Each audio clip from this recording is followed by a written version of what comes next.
Toute l'actualité économique avec Éric Le Boucher. Bonsoir Éric. Bonsoir Nicolas. On commence par la bourse qui a gagné aujourd'hui 0,14% à 4667 points. C'est la 4e journée de hausse et dans un instant, vous allez nous expliquer qu'on ne comprend pas vraiment pourquoi. Mais d'abord, le scoop du jour. C'est la Bundesbank, la banque centrale allemande, qui a révélé pour la première fois où et combien elle avait d'or. Et alors, finalement, elle détient le deuxième stock d'or mondial, 3384 tonnes d'or, d'une valeur de 107 milliards d'euros, deuxième après les États-Unis. Mais l'amusant est justement que 43% de cet or se trouve encore dans les caves des États-Unis, de la réserve fédérale à New York. C'est suite à la guerre, les Américains voulaient tenir les Allemands un peu par le portefeuille. Le chiffre du jour. Eh bien, le prince Al-Walid détient maintenant plus de 5% de Twitter. Il a investi au total 1 milliard d'euros pour détenir comme ça, pour être le deuxième plus gros actionnaire du site de messagerie Twitter.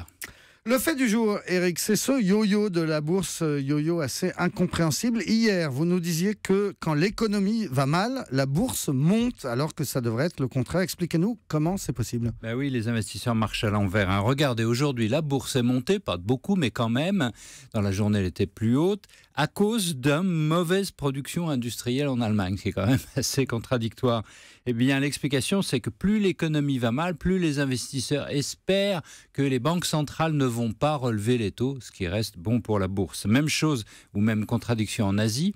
Les bourses asiatiques sont montées très fort ce matin. Pourquoi ? Parce que le pétrole est remonté, ce qui est contradictoire, puisque l'Asie consomme beaucoup de pétrole. Et bien voilà, c'est pour ça que beaucoup de boursiers ont la tête à l'envers. Et alors, en plus de cela, les programmes informatiques ajoutent à la volatilité. Énormément, parce que beaucoup les transactions sont automatiques. Aujourd'hui, les ordinateurs les font et les défont avec des sommes énormes en des fractions de secondes pour aller plus vite que l'ordinateur d'à côté. D'où l'amplification dans des sens pas toujours contrôlés. Mais au fond, pourquoi cette inversion de logique ? Je pense que c'est la Fed, la Federal Reserve, qui crée l'incertitude. Elle s'est calée sur des indicateurs conjoncturels. Elle est data dépendante sur le niveau de l'emploi, le niveau des prix aux États-Unis. Dans chacune de ces réunions, prennent des importances excessives dans un climat général de sourdes inquiétudes, puisque je dis crescendo, tout le monde attend une correction de Wall Street, une récession même aux États-Unis, voire une nouvelle crise financière mondiale comme l'évoque le FMI aujourd'hui. Dans ce climat de dictature, court-termisme, à la bourse, c'est la zizanie.